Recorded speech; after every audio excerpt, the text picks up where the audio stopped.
All right, here we are, track 9 into the playlist. But man, what a way to cap it off, Sean. Or let me start that one over.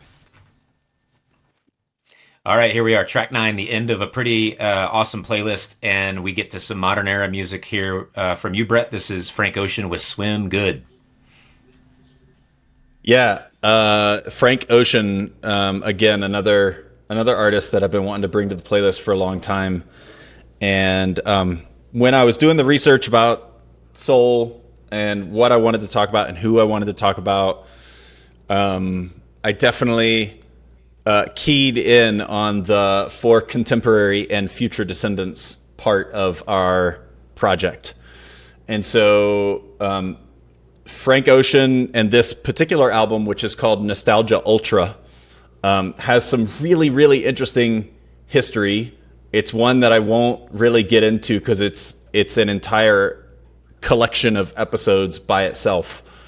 But what I will say is it never actually officially has been released for streaming because of a couple of tracks that he couldn't get rights to, and specifically the Eagles haven't let him release it. So a particular song called American Wedding has some stuff to it. Anyway, this track, Swim Good, off of the Nostalgia Ultra album, is probably my favorite Frank Ocean song so far. Partly because of the metaphorical quality, partly because the beat, partly because the transformation, the storytelling. All of these pieces are really, really important. And again, Frank Ocean's craft is the kind that you could unpack over and over and over, and this song is no different. So I'm not going to hit every single point that I want to make, but what I'm going to say is a couple of things that I think are the highlights. Heartbreak has been kind of a theme throughout this playlist that we have, and this song feels like it culminates in a character, the main character of the song, who is confronting heartbreak so heavy that he may not want to continue. So he's considering suicide, considering moving on, considering letting go, releasing. And it harkens back to the Martha Reeves and the Vandellas. Like, these are all the things I want to let go of. The lyric that Ocean uses is, I got a trunk full of bleeding hearts, broken hearts. And then he talks about, now I'm driving around the boulevard, trunk bleeding. And I love this metaphor because, of course, if you've got broken hearts in your trunk, it's going to bleed. But also, if you've got a heavy bass in your trunk and you're listening to this frickin' song, it's going to bleed. Like, the trunk is going to bleed the sound. And I just, like, this is what I'm saying about his lyricism and the choice of words and the poetic nature of what he's talking about. There are so many times I've listened to this song, and yes, I've had thoughts of okay, this is like the end of something. There's nostalgia for something that was, and now I don't exist without that thing. Instead, I'm just carrying it around with me, like ready for a funeral, ready for my end, that sort of thing.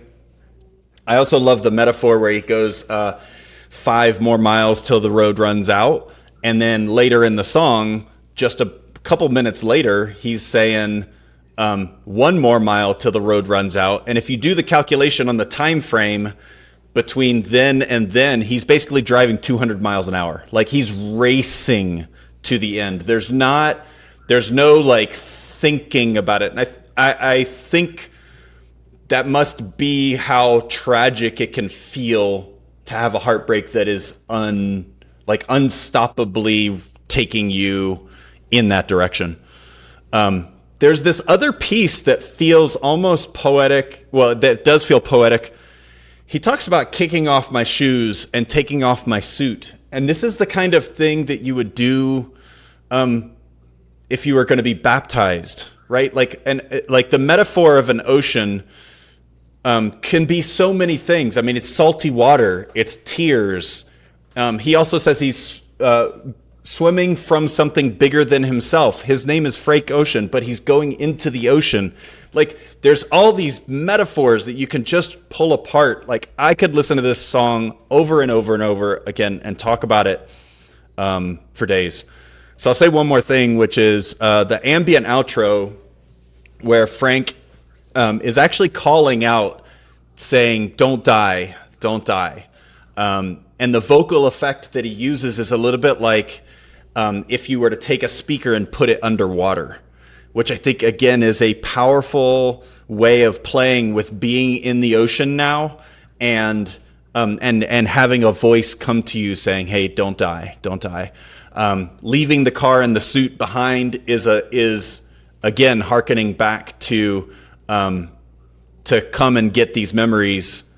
You know, this is like the releasing of the physical attachments, releasing of the attachments, releasing of the suit and the shoes, so that he can actually do what we do in the ocean, which is swim good, right? Can you imagine swimming with a suit on or with shoes on? You wouldn't swim very good. So this idea of like, I'm going to free myself from the attachments, from the things that are weighing me down or making it so that I can't really swim good in this ocean of sadness or ocean of grief. And for me, there's a release and a joy in listening to this song around that, similar to what I was saying earlier in the first track with Martha Reeves and the Vandellas, where it's like there's joy in that release, joy in that grieving, joy when we go through the grief, we find levity and we find freedom. And I don't, like, when I questioned myself about what is soul music and what makes it distinct from other, I think that it is what does free my soul. Like, music that frees my soul is, to me, what soul music does for my system. And so this song really nailed it for me about letting go of those physical attachments and yeah, that's a lot of words. The music video is pretty intense. It's got a mixture of like samurai swords and African dress and some images of intimacy and some blood and this dope car, this dope Lincoln Town car, driving into the California Ocean or driving toward the California Ocean. So really powerful imagery in the cinematic nature of what Frank Ocean does. He's talked a lot about making movies in his lyrics, including on this album. And so it's no surprise to me that his music videos come out cinematic the same way that his music does. So I'm very curious to hear how this landed for you guys, being, only a little bit less than 2 decades old, but still on the genre of soul. Curious how it landed. Grant, I'll send it back to you. Yeah, again, this is an artist that I'm aware of but haven't dug into. So, Brett, thanks for bringing it. And I think it's a great one to, even though chronologically it naturally put him at the end, put the song at the end, I think it is a great way to cap off. You hit kind of the emotional side of these ups and downs, put to joyful music, put to really deep, what moves your soul, personal lived experience too, that a lot of these musicians are bringing to it. I did some research on Frank Ocean because I wanted to understand a little bit more about his background. He was born in Long Beach in Southern California, and then they relocated to New Orleans when he was 5 years old. And he was there, and his entire home and recording studio was destroyed by Hurricane Katrina. And, you think about kind of lived experience, and he's talking about, the ocean. I'm going to drive in the ocean, and the metaphor of water and in a hurricane and a flooding scenario like New Orleans saw. It makes me wonder how much of that kind of influences some of that water analogy of destruction yet perseverance yet don't die, like don't let this thing overwhelm you, which was something that was so overwhelming of a Hurricane Katrina moment for that part of the world and that part of the country. So I thought that was an interesting tie-in that I wasn't aware of. He moved back to LA, but he's got some Louisiana connections, which is something that we of course do as well. I also looked at Frank Ocean, isn't his original name, but he was inspired by Ocean's 11 and Frank Sinatra part of that and kind of combined it and legally changed his name. I think that's Also, a cool little nugget to think about where somebody who gets inspired by the brand that they're going to bring. I love all the ocean and water metaphor too that Brett you pulled in there when you're describing it. And the bass, yeah. This is the one that we kind of flip flop between ensembles and then like kind of solo artists doing it all themselves and kind of leading it. Obviously with collaborators, but like this is the Frank Ocean, just like this is the Tyrone Davis, this is the Marvin Gaye. This is kind of me. This is my moment. This is my track, and bringing that forward too. I like that we had a mix of both of those, and he balanced it out really well in this one. I love how you just described kind of what he does for you and the same way that Morphine did that for you. I think this is the beauty of the podcast project, is allowing you to bring that. And yeah, I totally get you. Soulful, totally artistic, totally unique. Somebody who's breaking the rules, thinking things differently. So I loved it. We all coming from swimmers too, being swimmers, like swim good is something we all tried to do, but to put it in this like being in a suit, taking your shoes off, driving into the ocean, I thought that was a really fun analogy and a different way to think of it. Johnny? Well, this song took me a while, honestly, and but it totally won me over. I'm going to admit something that I'm not proud of, but I'm just going to go ahead and say it as a coming clean kind of moment, which is that the kids like Frank Ocean, and so I think I have this kind of aversion to the new pop music because a lot of it seems no good. So when this first landed, I thought, why is Frank Ocean on this list? And I think that I had this, I wouldn't say it was overly negative, but I would say that I stayed in somewhat of a disinterested place on this song for a little while.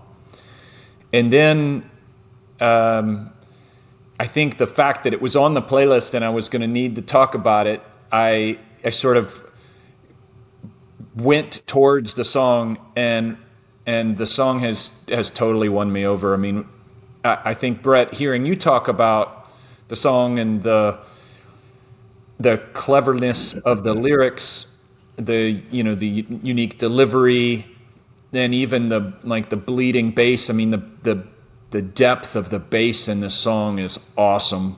This is definitely the kind of song you want to have if you've got bass in your car and you're cruising.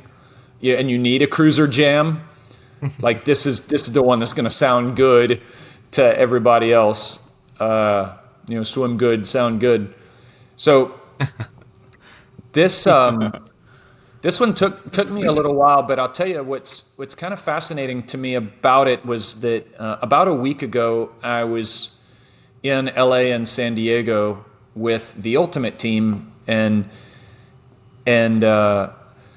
I ended up walking the beach on Sunday morning in the rain, mostly because I wanted my feet in the sand. If I don't live on the coast, and so to me it doesn't matter if it's raining, I'm still going to go out to the beach. And I pressed the playlist and put it on random, and this song came up. And so there I am, I'm walking on this quiet beach in the rain by myself, and this is like a morning after kind of moment. So I'm on the other time zone, and I stayed up real late with the guys, just kind of goofing off. And I wasn't nearly as drunk as they were, but the lack of sleep meant that like my head was pounding a little bit, and I felt a little bit like that morning after of the sluggishness of I let it go too far. I should have gotten more sleep. But I'm just kind of walking the beach, and I tell you, this song, it was like the perfect song for that moment. And then when the song ended and something else came on, I paused it and I went back to that song, and I must have listened to this song maybe 15 or 20 times as I walked on the beach for about an hour in the rain. And this song is brilliantly constructed, is really the bottom line. And I think it's part of why I felt like I wanted to have a come clean moment, which is that I think my assumption going in was that the pop music wouldn't be any good, and blah blah blah. But the fact is, this is really fantastically created music. This is a artist with a vision. I saw this quote It's a resilience anthem that stares heartbreak down by running alongside it, not against it. Yeah. And I mean, you never know when a song's going to speak to you. And a lot of what we're doing on the podcast is the storytelling of moments in our life and feelings that we have and how the songs express that feeling. And even going back to some early episodes, like the language of emotion isn't always there. Sometimes not, at least not for us, not in the way we were raised. It just wasn't what was prioritized. And so it's something that I'm learning later in life. But the way I felt that morning in San Diego, I'm 20, 30 years older than all these guys. And here I am, I'm on the other side of the country, and I'm trying to help do something which feels impossible, which is to try to bring this weird edge sport, ultimate frisbee, to the forefront somehow. And so there was just kind of this feeling of like, what am I doing here? My head's pounding a little bit. And and then this song comes in, and it was like a song that was written for me. It was written for that moment. And you just can't really place those things in life. It just feels very serendipitous. And I was just appreciative of it. So the song did more than win me over. It really went from the song that I was kind of avoiding on the playlist to by the end, the song that I wanted to hear more than any other song on the playlist. And now I've gone into Frank Ocean's catalog because I got kind of inspired. I thought, well, this guy's awesome. Let me go listen to a bunch of other stuff. So I don't know that the other stuff really has me won yet in the way that this song did, but I feel open-minded to it. And I think as I get older, sometimes I feel a little brittle in that, like, I like what I like. I know what I like. I've already sort of found the good music in the world and stuff like that. And I think this song, kind of like the best of that we do, forces me to not stay stuck in that spot, because I think it really is being stuck. There is good new music out there. And even on a playlist that's focused on a genre that, is 60 years old-ish, it bleeds into things all throughout modern music. And so I felt really grateful for the song, and it was quite the arc for me. Even Brett, the storyline, even just doing the math around 5 miles, 1 mile, and that's going 200 miles an hour given the time between those two lines. And how that can feel the way it feels when you're out of control and you're in that extreme heartbreak or that extreme moment where you maybe are fantasizing about ending it all because that's the way out of this situation. There is some very, very high and incredible art in this song, and so I think it is appropriate for me to acknowledge the brilliance of this song and the brilliance of you placing it on the playlist. I appreciate you saying that. I appreciate the backstory too, and imagining you out on the beach listening to this song on repeat is brings me a lot of joy, because I know what this song does for me, and I want music to do that for everybody. Yeah. So the fact that it did work on you and it did get down below the surface layers, I am so grateful to know that.